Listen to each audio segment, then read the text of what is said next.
What if I told you that Brazil, yes, the five-time world champions, could head into their final 2026 World Cup qualifiers with a completely reshaped forward line?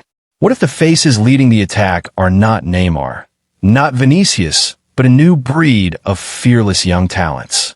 Welcome to the bold new chapter of Brazilian football, where legacy meets transition and experience is balanced with rising firepower. Hello friends, and welcome back. Brazil has officially booked their ticket to the 2026 FIFA World Cup. But don't be fooled, there's still plenty at stake. Two more critical matches remain on their qualification journey, facing off against Chile and Bolivia. These aren't just any matches, they are a final testing ground, a rehearsal for greatness. And today, we're diving deep into one key question. What will Brazil's forward line look like in these matches? Let's get one thing straight. This video focuses specifically on the forward positions. That means you won't hear much about Neymar today. Not because he isn't a legend. He is. But Neymar typically operates in a more attacking midfield or free-roaming role. We're here to dissect the players who will spearhead the attack, the true forwards on the wings and through the middle. So let's rewind a bit. In Brazil's last two World Cup qualifiers, manager Carlo Ancelotti opted for a six-man forward rotation. 3 right wingers, 2 left wingers, and 1 central striker. That structure may remain unchanged for the upcoming matches. But the names in that squad, they may shift, and that's where it gets exciting. Let's start with the right wing, where Barcelona's Raphinha remains one of the most consistent and in-form options. After bouncing back from injury and settling into his role at Barca, Raphinha has impressed with his pace, dribbling, and work ethic.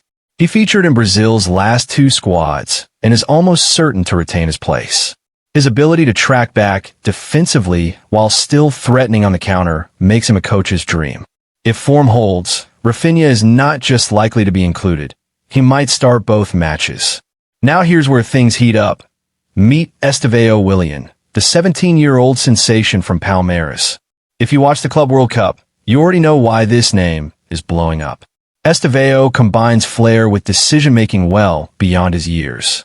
His dribbles aren't just flashy, they're efficient. And in a Brazilian squad seeking explosiveness and unpredictability, Estevão could be the wild card Ancelotti needs. Leaving him out now could be a missed opportunity. Another name in the right-wing discussion is Antony from Manchester United.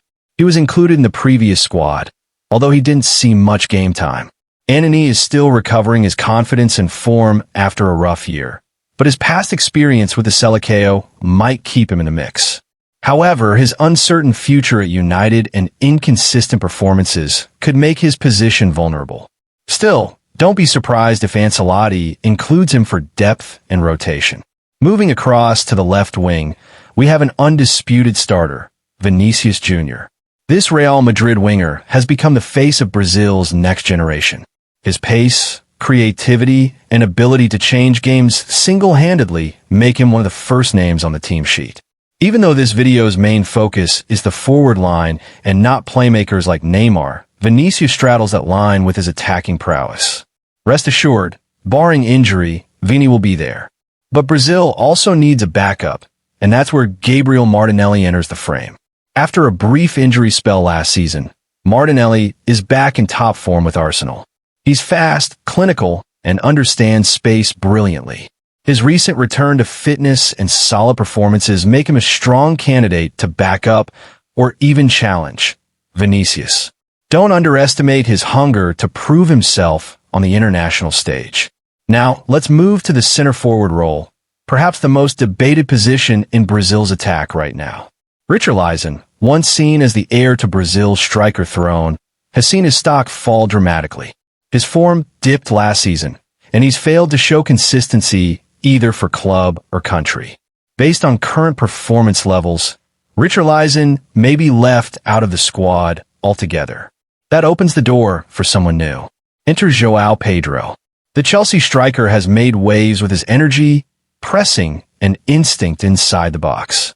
His performances in the Club World Cup didn't go unnoticed. He may not yet be a household name, but he's knocking loudly on the Seleção's door.